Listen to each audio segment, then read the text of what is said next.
وبركاته. وعليكم السلام ورحمة الله وبركاته. الحمد لله رب العالمين والعاقبة للمتقين والصلاة والسلام على سيد الأنبياء والمرسلين وعلى آله وأصحابه أجمعين. أما بعد فأعوذ بالله من الشيطان الرجيم. بسم الله الرحمن الرحيم. إن أولياؤه إلا المتقون. آمنت بالله صدق الله العلي العظيم. وبلغنا رسوله النبي الكريم الرؤوف الرحيم. ونحن على ذلك لمن الشاهدين والشاكرين والحمد لله رب العالمين. زینت اسٹیج، علماء کرام، سادات کرام، بزرگان دین، حاضرین محفل، اللہ تبارک و تعالی کے فضل و کرم سے اور اس کی توفیق سے اس وقت ہم اور آپ سب اس مسجد شریف کے اندر 11ویں شریف کی نسبت سے اس پروگرام میں حاضر ہیں، اور یقین جانیں اللہ تبارک و تعالی کی توفیق اور اس کی مرحمت کردہ عنایتوں کے بغیر یہ سارے معاملات حل نہیں ہوا کرتے. چند منٹ کے لیے میں آپ کے سامنے ہوں اور اس کے بعد پھر انشاءاللہ تعالی دعا بھی ہوگی اور تبرکات بھی آپ تک پہنچائے جائیں گے. آئیے حصول برکت کے لیے ہم اور آپ سب مل کر اپنے آقا و مولا حضور نبی اکرم سید عالم محمد مجتبی ارواحنا فدا جناب محمد مصطفیٰ صلی اللہ تعالی علیہ وسلم کی بارگاہ میں جی لگا کر سلام پیش کریں. بڑی آواز بلند صلی اللہ علیہ یا رسول اللہ وسلم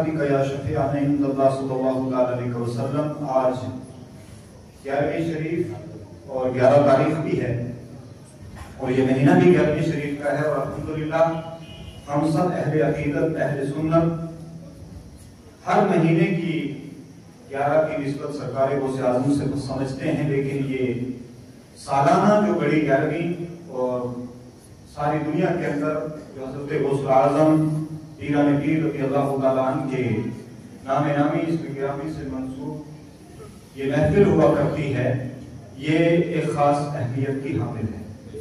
اور آپ جانتے ہیں کہ 11ویں شریف یہ ایصال ثواب کی قبیل سے ہے، یعنی جب ہم ایصال ثواب کی محافل کا انعقاد کرتے ہیں انہی محافل میں سے یہ بھی ایک محفل ہے جس کی اصل ایصال ثواب ہے. اور حضرت غوث اعظم رضی اللہ تعالیٰ عنہ کی شان کو بیان کرنا ہر کس و ناکس کی بات نہیں، کوئی نہیں کر سکتا. بہت عظمت والی آپ کی ذات ہے. اور قرآن کریم کے اندر اللہ تبارک و تعالیٰ نے اپنے محبوبین کے لیے، ان اولیاء اللہ کے لیے جو مختلف مقامات پر ان کی شان و عظمت کو بیان فرمایا، تو کہیں ان کے بے خوف و غم ہونے کا اعلان فرمایا، کہیں ان کی طہارت اور ان کے تقوی کا اعلان کیا، کہیں ان کے ایمان کامل کا اعلان فرمایا. اور اگر احادیث کو آپ دیکھیں گے تو اللہ کے نبی سید عالم صلی اللہ تعالی علیہ وسلم نے اس مقدس جماعت کے لیے فرمایا کہ یہ وہ عظیم اور معتبر، معتمد و مستند شخصیات ہیں، یہ وہ جماعت ہے کہ کل محشر کے میدان میں اللہ تبارک و تعالی ان کو نور کے منبروں پر جگہ عنایت فرمائے گا اور ان کے چہرے نورانی ہوں گے. اور اللہ کے نبی سید عالم صلی اللہ تعالی علیہ وسلم نے مختلف مقامات پر ان کی مختلف جہتوں کا بیان اور ان کے فضائل و مناقب کا بیان کیا. حضرت غوث اعظم رضی اللہ تعالیٰ عنہ کی جو ذات ہے، میں مختصراً کچھ ضروری باتیں آپ تک پہنچانا چاہوں گا. ہم سب الحمدللہ غوث اعظم کے ماننے والے ہیں، لیکن صرف اگر ہم یہ سمجھیں کہ ہم غوث اعظم کا نام لیتے ہیں یا آپ کے نام نامی کا ورد کرتے ہیں یا شیخ سید عبد القادر شیعان للہ، بڑے فخر سے کرتے ہیں اور کرنا چاہیے، بڑی برکت والا یہ آپ کا اسم ہے اور اس کا ہم ذکر کرتے ہیں تو اللہ ان کے وسیلے سے ہماری مشکلوں کو آسان کر دیتا ہے۔ لیکن غوث اعظم رضی اللہ تعالیٰ عنہ اور جماعت اولیاء جتنے بھی اولیاء کرام ہیں، آپ سے پہلے کے ہوں یا آپ کے بعد کے ہوں، چونکہ یہ سلسلہ منقطع نہیں ہوا، کہ قیامت تک اولیاء کرام ہر دور میں آئیں گے اور اس امت کی رہنمائی فرمائیں گے۔ لیکن اب سارے جن کو ہم ولی سمجھ بیٹھے ہیں، کیا وہ ولی ہیں؟ اسی لیے میں نے وہ آیت پڑھی، اولیاء اللہ کے ولی ہیں کون؟ غوث اعظم ساری دنیا جانتی ہے، غوث اعظم تو سلطان الاولیاء ہے، ساری دنیا جانتی ہے غریب نواز معین الدین ہندوستان کے اولیاء کے سردار ہیں، ساری دنیا جانتی ہے کہ حضرت سیدنا داتا علی حجویری رضی اللہ تعالیٰ عنہ بر صغیر کے ان چند مستند لوگوں میں سے ہیں جو اول اسلام میں، یعنی بہت پہلے چوتھی صدی ہجری میں، یعنی غوث اعظم سے پہلے ہی پاکستان کی سرزمین جو آج پاکستان ہے اور اس وقت متحدہ ہندوستان تھا، وہاں تشریف لائے اور دین کی تبلیغ کی۔ ان اولیاء کرام کا معمول کیا تھا؟ ان کی طرز زندگی کیا تھی؟ ان کی تعلیمات کیا تھی؟ اصل مسئلہ یہ ہے، اور ان کے شب و روز، ان کا سفر و حضر اور ان کے مقولات، اصل یہ ہے کہ ہم اس کو سمجھیں اور اس پر عمل کی ہم کوشش کریں۔ اگر ہم اس اسٹیپ تک پہنچ گئے تو یقین جانیں کہ پھر ہم سچے حقیقت مند ہیں اولیاء کرام۔ اگر ہم صرف نعرے لگاتے ہیں، صرف ہم ان کے نام کا ورد کر لیتے ہیں، یا کئی مہینے، 2 مہینے، سال بھر میں ایک بار ان کے نام کی فاتحہ یا نیاز دلا دیتے ہیں، تو یقین جانیں اس سے معاملات حل نہیں ہونے والے۔ اصل مدعا یہ ہے کہ چاہے حضرت غوث الاعظم ہوں، کیونکہ غوث الاعظم کا مقام یہ ہے، حضرت مجدد رضی اللہ تعالیٰ مکتوبات میں لکھتے ہیں، آپ فرماتے ہیں کہ اولیاء کرام کی جماعت کے اندر حضرت غوث اعظم قطب الاقطاب ہے، یعنی تمام اولیاء کرام جو آپ کے بعد ہوئے، حضرت امام حسن عسکری کے بعد والے، جو ان کی غوثیت کے بعد والے ہیں، وہ سب حضرت غوث اعظم کے قدم کے نیچے ہیں، اور ولی ہوتا وہی ہے۔ حضرت مجدد فرماتے ہیں ولی ہوتا ہی وہی جس کی ولایت پر غوث اعظم اپنی مہر تصدیق ثبت فرما دیں۔ بغیر غوث اعظم کی مہر کے اور آپ کے دستخط کے کوئی ولی نہیں ہو سکتا۔ ہاں، اس سے پہلے حضرت امام حسن عسکری ہوں یا یہ ائمہ اہل بیت اطہار جن کو ہم بولتے ہیں، مولا کائنات سے لے کر کے حضرت امام حسن عسکری رضی اللہ تعالیٰ عنہ تک، یہ سب اپنے اپنے وقت میں قطب الاقطاب ہیں، غوث الاقواس ہیں، اور ان کے نیچے بھی یہی سلسلہ جاری رہا۔ لیکن اب غوثیت اور قطبیت کا جو منصب ہے وہ سرکار غوث اعظم کو ملا، تو اب حضرت امام مہدی کے آنے تک جتنے اولیاء کرام ہوں گے وہ سب حضرت غوث اعظم کے تابع ہیں، حضرت غوث اعظم کے نیچے ہیں۔ جب تک حضرت غوث اعظم اپروول نہیں کر دیتے ان کی ولایت کو، وہ ولی نہیں ہو سکتے۔ لیکن ہمارے یہاں کیا ہے؟ ہر شخص یہ چاہتا ہے اور وہ سمجھتا ہے کہ جس سے میں بیعت ہو گیا، جس کو میں نے پیر بنا لیا، یعنی ہر پیر کو ہم ولی سمجھتے ہیں، حالانکہ ولایت ایک الگ معاملہ ہے، اور پیری مریدی کے لیے ولی ہونا ضروری نہیں ہے، اس کی اپنی شرائط ہے۔ حضرت فاضل بریلوی امام محمد رضا خان اعلیٰ حضرت رضی اللہ تعالیٰ نے اس کی تفصیلات بیان فرمائی ہے، اور باقی علماء نے بھی اس کو لکھا ہے۔ وہ جو شرائط ہیں، 4 شرطیں، وہ سب علماء اکثر بیان کرتے رہتے ہیں۔ اس میں ولایت کی شرط نہیں ہے کہ آپ جس کے ہاتھ میں ہاتھ دے رہے ہیں کہ ولی ہو، یہ ضروری نہیں ہے۔ اور ہم یہ سمجھے ہوئے ہیں کہ ہم نے جس پیر کے ہاتھ میں ہاتھ دیا ہے یا کوئی نسبت والا پیر ہے، خود تو وہ پیری کے لائق نہیں، اس کے اندر وہ شرائط نہیں، وہ اتنا عالم نہیں کہ شریعت کے مسائل کو کتب سے نکال کر خود سمجھے، ان پہ عمل کرے، دوسرے اپنے مریدوں کو سمجھا سکے، خود وہ باشرہ نہیں، خود اس کا سلسلہ ہی نہیں، نہ وہ وہاں پہنچتا ہے، وہ منقطع ہے، متصل ہے ہی نہیں، خود اس کا عقیدہ درست نہیں، یہ چاروں شرائط ہیں۔ ایک پیر کامل کے لیے شریعت کا عالم ہونا ضروری ہے، ایک پیر کامل کے لیے عالم ہونے سے پہلے صحیح العقیدہ ہونا ضروری ہے، اس کے بعد اس کا باشرہ ہونا ضروری ہے، اس کے بعد اس کے سلسلے کا متصل ہونا ضروری ہے، یعنی وہ کسی ایسے مرشد اور ایسے شیخ سے بیعت ہوا ہو، اجازت لیا ہو، خلافت لیا ہو، یا اس کا سلسلہ طریقت یا سلسلہ نسب، دونوں میں سے کوئی ایک رسول کائنات صلی اللہ علیہ وسلم تک متصل ہو، یہ ضروری ہے پیری اور مریدی کے لیے۔ لیکن ہم نے یہ سمجھا ہوا ہے کہ ہمارا پیر چاہے وہ شریعت کا عامل ہو یا نہ ہو، ہم اس کو ولی سمجھتے ہیں، ہمارا پیر دین کے مسائل کو جانتا ہے یا نہیں جانتا ہے، ہم اس کو ولی سمجھتے ہیں، ہمارے پیر کا عقیدہ درست ہے یا نہیں ہے، ہم اس کو ولی سمجھتے ہیں۔ یعنی آج کل جس چیز کو ہم نے عرف عام میں ولایت سمجھا ہے، وہ ولایت نہیں ہے، الا ماشاءاللہ کچھ ایسے لوگ ہوتے ہیں کہ جن کو اللہ تبارک و تعالی پیدائشی طور پر یہ چیز عطا فرماتا ہے۔ اسی لیے علماء نے فرمایا کہ ایک ولایت کسبی ہے اور ایک تشریعی ہے، یہ دونوں الگ الگ ہیں۔ جیسے حضرت غوث اعظم پیدائشی ولی ہیں، حضرت غریب نواز پیدائشی ولی ہیں، اور کچھ لوگ ایسے ہوتے ہیں کہ جن کو مجنون، پاگل، دیوانہ یا اس طرح کا سمجھتے ہیں، نہ وہ شریعت کی پاسداری کرتے ہیں، نہ وہ عالم ہوتے ہیں، نہ وہ باشرہ ہوتے ہیں، لیکن اللہ تبارک و تعالیٰ ایسے لوگوں کو نواز دیتا ہے۔ لیکن یہ ولایت کا سب سے ادنا مقام ہے، یہ ادنا مقام ہے سب سے۔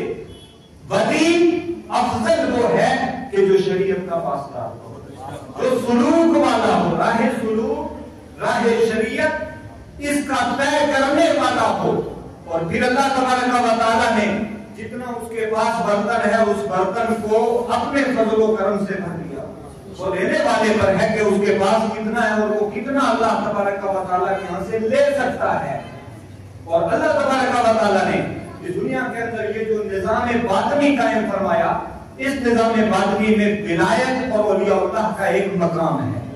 جتنے بھی معاملات ہیں وہ معاملات باطنی طور پر ان کے سپرد کیے جاتے ہیں، یہ تمام سیاہ و سفید کے مختار بنائے جاتے ہیں۔